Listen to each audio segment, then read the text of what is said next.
Travis Reier and Charlie Potter of the BamaOnline.com staff with another edition of Instant Analysis, this one on a Thursday afternoon from Coleman Coliseum. Charlie, looks like Avery Johnson's getting a floor redone. Yeah, I mean, they're doing some work in here. Yeah, I mean, it looks like it's been completely stripped. Be interesting to see how it looks come this winter. There's your basketball update for Thursday, August 27th. But anyway, back to football, on to football. Crimson Tide now really moving through this final week before game week for the Wisconsin Badgers in Arlington, Texas. And a couple areas that I wanted to talk about today. Tight end, we haven't really gone in depth about it. O.J. Howard, pretty much a given there as their top option, but some interesting candidates behind O.J., I would say, starting with Dakota Ball and Ty Flournoy-Smith. Expect those two in some order to be next up, but maybe a true freshman helps them out here too. Yeah, I mean, we saw today, as you said, those first three guys, no surprise there. You know, we've heard a lot of good things about Ty Flournoy-Smith, and everybody says that Dakota Ball, even without gloves, can catch anything. But we saw Hale Hentges, a true freshman, out there today. With what looked like the first four guys up there. You know, before we had seen a little mixture of Johnny Dwight and even some Michael Niswander up there. But today it was Hale Hentges, and that's, I mean, he's got the size. It's not a surprise just from an advantage standpoint from what we see out there.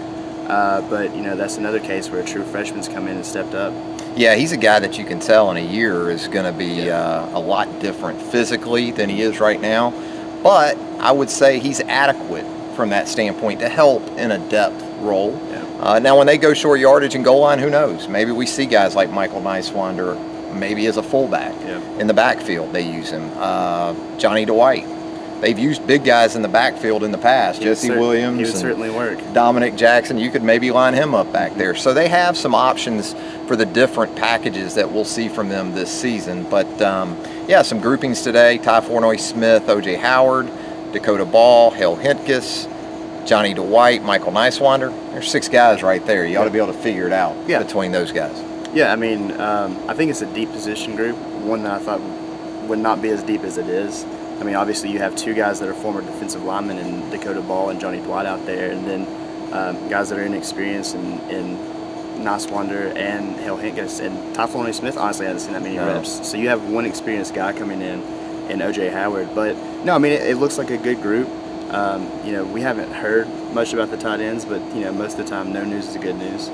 And, yeah, I mean, it'll be interesting to see how they look come next weekend. Ultimately, for the fans, it's going to come down to O.J. Howard's receiving totals. Yeah. It always does. So if he's not over 20 receptions and he's not over 300 yards and he doesn't have a couple of touchdowns, he's probably going to get pretty well panned for his play. Even if he does a great job as a blocker, which is just as important or in some ways more important than what they do in this offense and catching the football. But some other areas, I know running back is a specific spot you were paying a close attention to today, and looked like Kenyon Drake still doing some cross-training there. Yeah, I mean, a couple of guys were today. We saw Kenyon. You know, I paid attention to the running backs a little bit more because, you know, with the talk of wide receivers and the quarterbacks and the DBs, it felt like they haven't got much love. And, you know, Derrick Henry was out front, and then I expect to see Kenyon there. And then here comes Damian Harris and Ronnie Clark and Derek Gore and Bo Scarborough. And then there's still no Kenyon. And then I just look over, he's with the wide receivers, which it's not a surprise. That's how it has been a few times in fall camp and a lot of the time in spring. And then, you know, a guy like Reggie Ragland, he was with the outside linebackers again. You know, he's going to be utilized in a lot of ways, which is not surprising at all. Right. And then there toward the end, you know, Dylan Lee, you know, the guy that's the jack of all trades for the linebackers, he was with the outside linebackers at the end. So, yeah, a lot of guys, you know, mixing around, but nothing too out of the ordinary. Last couple of days, we've seen some of their dime stuff, and specifically more of what they may do with their front. We've seen the secondary since probably a week ago. But, man, when you look at some of the guys that they could run in there in that six defensive back look in terms of pass rush potential, Rashaan Evans, Reggie Ragland kicking to the outside, the big guys you know about up front. But those outside linebackers and then the presence of Minkah Fitzpatrick as a potential blitzer, I don't get the sense they're going to be it's easy to figure out this year because I think the disguises are going to be a little more elaborate maybe than what we've seen. I think that's been part of the problem. They haven't really tried to fool people all that much. So we'll see. But the personnel, just from that standpoint, looks good. Yeah, I mean, as you said, with them disguising things, it's tough sometimes to tell if they're in dime or nickel or what they're in, just because guys are moving all over the field.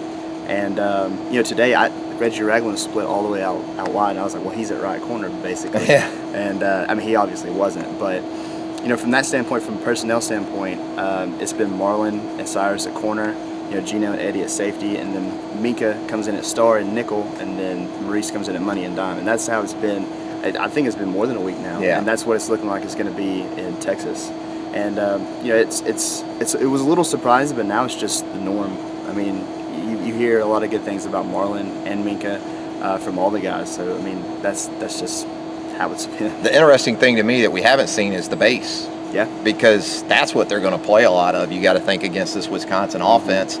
So that still leaves open the question of who's the true starter at left corner, because just because we see the nickel and Minka at nickel at star, that doesn't mean that he's the fifth DB. Yeah. He could be the starter at left corner in the base, and then Marlon's coming on in nickel and dime. So there's still a little intrigue there. We're kind of scratching for anything we can get right now. Quarterback, go ahead. I was just going to say, I mean, we haven't even seen scout team jerseys yet. No. And usually, you hear a lot of the teams across the country, they're starting to prepare for their opponents. And we've seen it here before in the past. And Alabama they haven't done it when we're out there. They're maybe breaking them out. Yeah. So they might be doing that right now as we speak. But, it wouldn't be surprised if we see those tomorrow, the scout team jerseys. Anything on the quarterbacks? It's the same, just from what we've seen. Yeah. Jacob Cooker's out front with Alec Morris, and it goes seniority-wise. So. It's straight administrative grouping, as Nick Saban likes to call it while we're out there. You hear things from the practice field over the weekend. Alec Morris was the guy that seemed to be riding the wave of momentum. In the last few days, you get word that Jake Coker's been right there in the mix once again. Cooper Bateman not out of this thing, so check back on September 5th. Yeah, we'll see. Probably be your best bet. that pregame thread with the warm-ups, that might be when we find out. Yep. So for Charlie Potter, I'm Travis Schreier. Thanking you for joining us with another edition of Instant Analysis here on BamaOnline.com.